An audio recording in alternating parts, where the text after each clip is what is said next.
Alright, and this is a lesson on the binomial expansion. So this is going to be several slides to listen to look at, and we'll kind of figure out what binomial expansion means. We start with Pascal's triangle, and maybe you've heard it before or seen it before, but this is what it looks like. Hopefully you can see the pattern. We're adding the two numbers that are in the middle.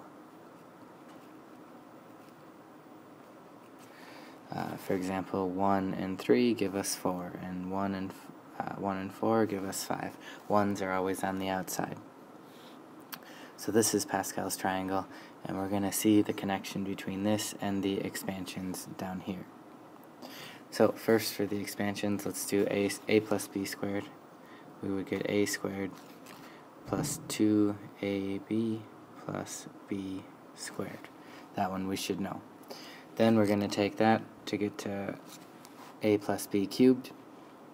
We'll distribute another a plus b into that.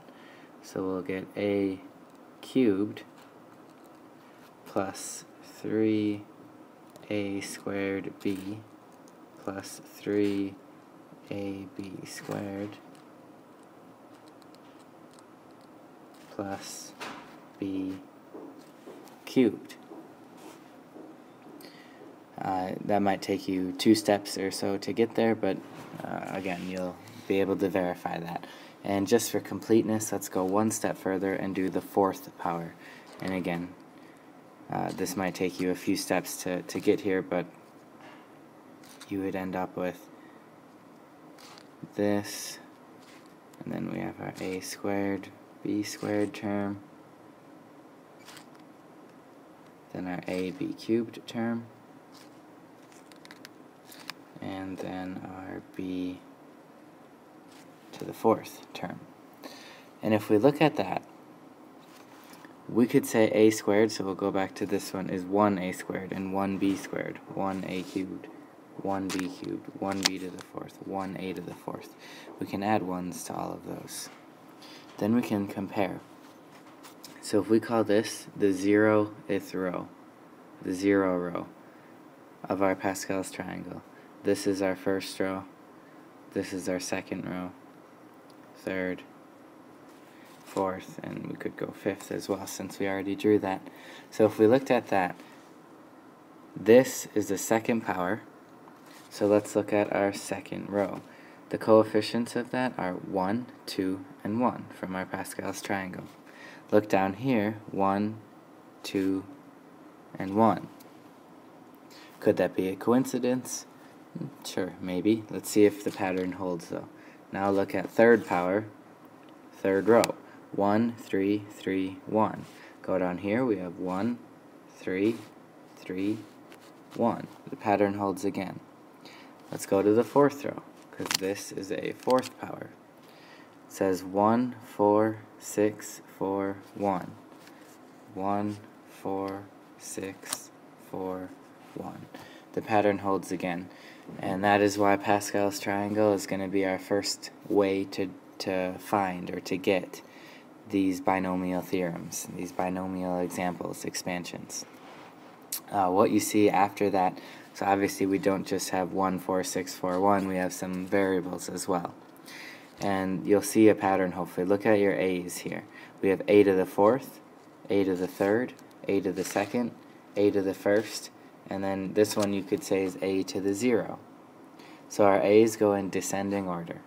Look at our b's, and we'll start from the right end. B to the 4th, b to the 3rd, b to the 2nd, b to the 1st, and this one we could say is b to the 0.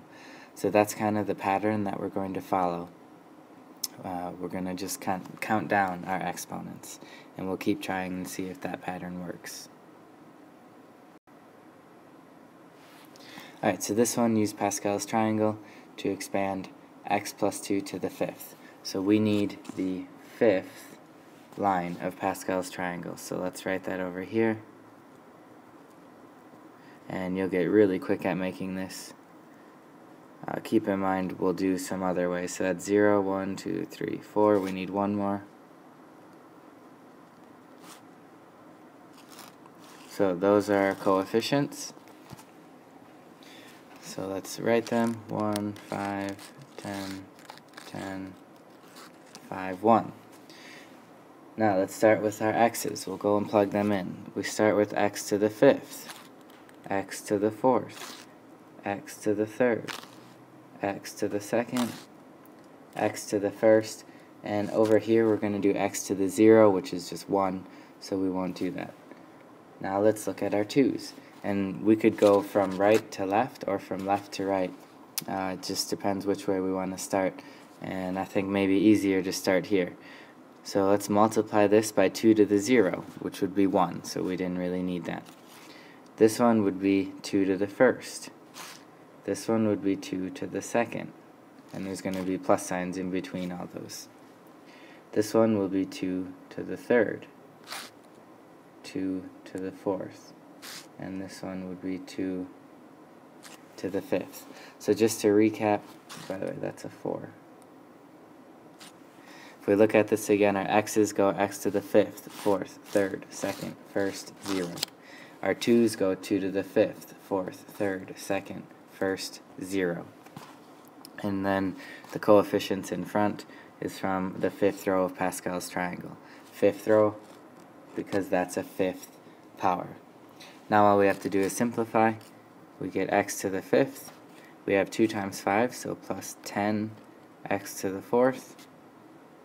Plus this is 4 times 10 is 40 x to the 3rd. This would be 8 times 10, so 80 x to the 3rd. Second, sorry. 2 to the 4th would be 16. 16 times 5 is also 80. And that's just an x. And 2 to the 5th is 32. And this would be the full expansion of x plus 2 to the 5th. And hopefully in an easier way than actually multiplying it out longhand.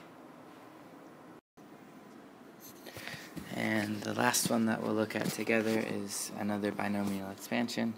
5th row again, 5th power. Except this time it's going to be a little bit more difficult of an equation.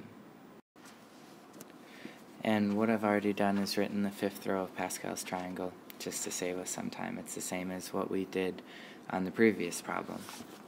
So once again, we can kind of write out our coefficients from Pascal's triangle, and then we're going to start filling things in. And it's going to get a little bit tight for space here. But we have x to the 5th, x to the 4th, and it's x because this up here is x, x to the 3rd, x to the 2nd, x to the 1st, and then the last one would be x to the 0, which we don't need to write. Now, the 2 over x is what makes this a more difficult problem. So this first one is 2 over x to the 0, so nothing. Then we're going to have a negative, so it's negative 2 over x is our term. So negative 2 over x to the first would be negative 2 over x. Then here we would have negative 2 over x to the second. Here we would have negative 2 over x to the third. And then here we would have negative 2 over x to the fourth. And finally our last one, negative 2 over x to the fifth. And obviously we see here something that needs to be simplified. Initially it starts out pretty simple. We just have x to the 5th. And then plus, and we'll do the 2 and the 5 is going to give us a negative 10. And then x to the 4th divided by x would give us x to the 3rd. Then we have negative 2 squared would be positive 4. Positive 4 times 10 is where we're going to get 40.